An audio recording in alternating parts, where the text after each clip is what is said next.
Welcome to A Year of War and Peace. I'm your host, Brian E. Denton. A Year of War and Peace is a daily, year-long, chapter-by-chapter reading of and meditation on Leo Tolstoy's epic novel, War and Peace. In these videos and podcasts, you'll be treated to a free reading of one chapter per day of the novel, plus a reflective essay I've written individually tailored to that day's chapter. These readings are offered for free, though if you'd like to support me, you can do so in one of three ways. First, you could purchase my ebook, A Year of War and Peace. It features the entire novel, plus all of my reflective essays, and it's only $2.99 on Amazon.com. You could also become a patron at patreon.com/Brian E. Denton.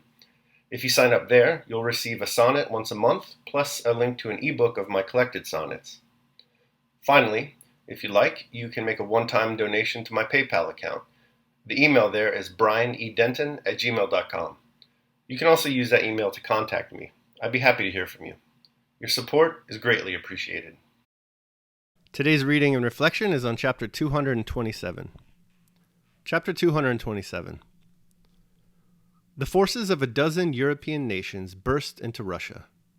The Russian army and people avoided a collision until Smolensk was reached, and again from Smolensk to Borodino. The French army pushed on to Moscow. Its goal, its impetus ever increasing as it neared its aim, just as the velocity of a falling body increases as it approaches the earth. Behind it were several hundred miles of hunger-stricken, hostile country. Ahead were a few dozen miles separating it from its goal. Every soldier in Napoleon's army felt this, and the invasion moved on by its own momentum.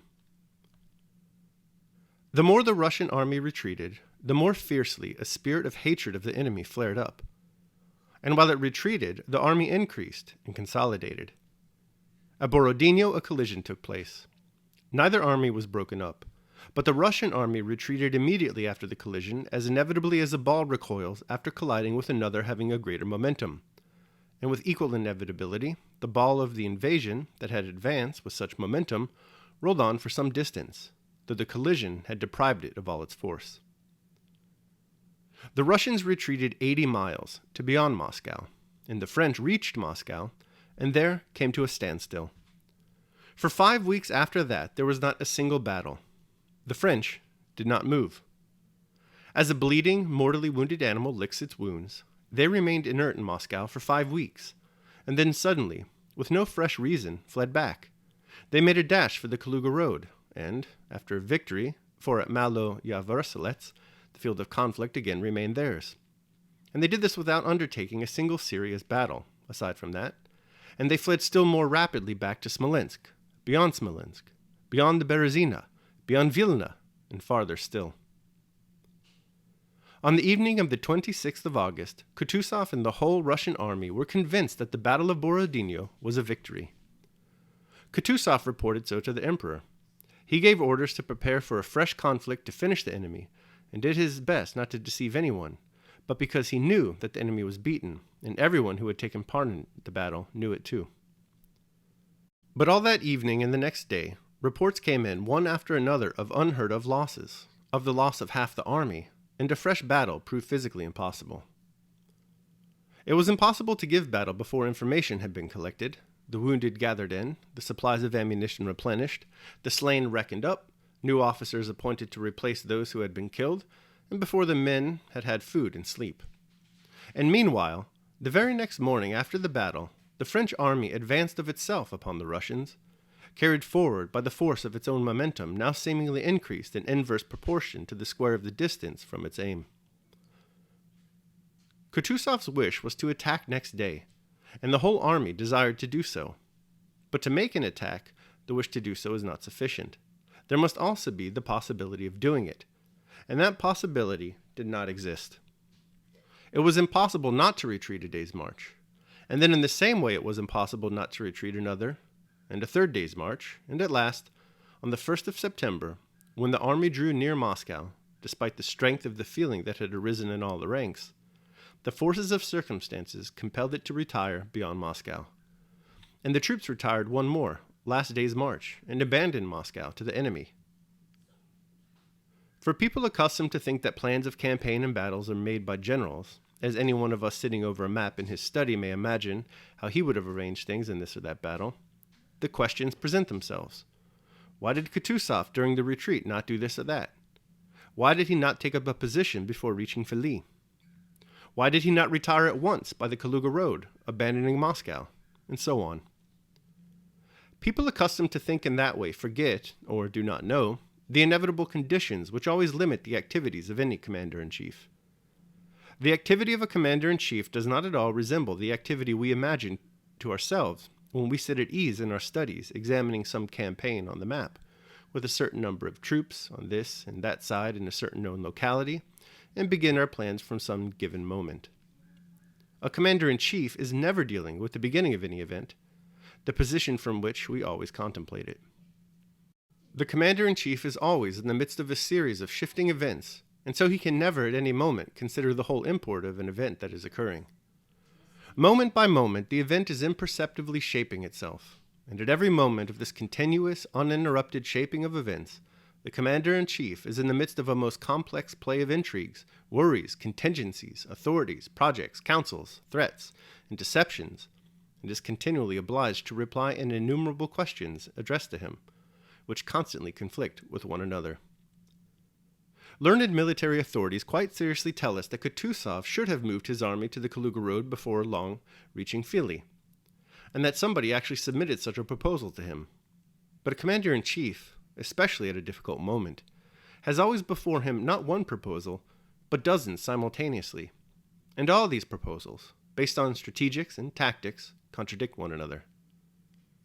A commander-in-chief's business, it would seem, is simply to choose one of these projects. But even that he cannot do. Events in time do not wait.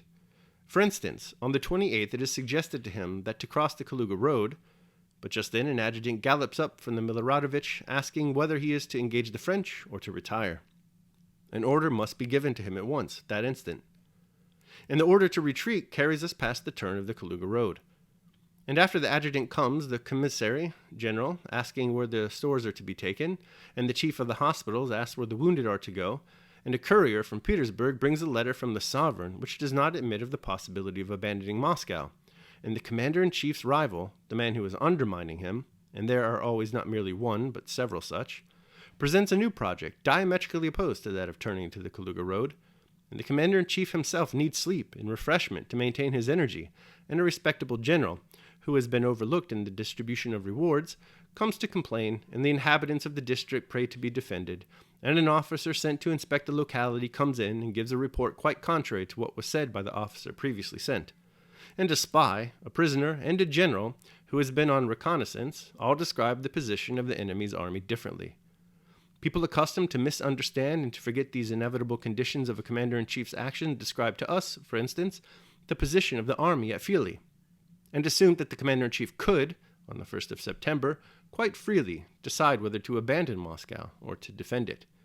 Whereas, with the Russian army less than 4 miles from Moscow, no such question existed. When had that question been settled? At Drissa and at Smolensk, and most palpably of all the 24th of August at Shevardino, and on the 26th at Borodino, and each day an hour and minute of the retreat from Borodino to Fili. All right, that concludes my reading of chapter 227. I will now proceed to my reflection on the same. A Year of War and Peace, day 227. Prosecute the present study. Benjamin Franklin is known to have scheduled out every moment of his day. The idea being, of course, that a schedule would help him accomplish the things he wanted to accomplish. Where man plans, unfortunately, life chuckles and interrupts. More often than not, Franklin failed to execute his daily plans. But, on the whole, he reflected, though I never arrived at the perfection I had been so ambitious of obtaining, but fell far from it, yet I was, by the endeavor, a better and a happier man than I otherwise should have been if I had not attempted it. Today Kutuzov is presented with a similar problem. Working under the assumption that the Battle of Borodino has been won and that conditions allow for it, he orders an attack on the French. Circumstances, however, flowing chaotically and unintelligibly, as they do for all of us, precludes the exact execution of his plans. History's resoluteness forces Kutuzov to retreat rather than to attack. Once again, Tolstoy raises the flag of historical determinism. It's tempting to understand him to be raising the white flag of defeat, but that's not the case. Both Kutuzov and Franklin have their plans. They do everything within their power to execute those plans. When events conspire to contest their plans, they do not meet this disappointment with rancor and frustration.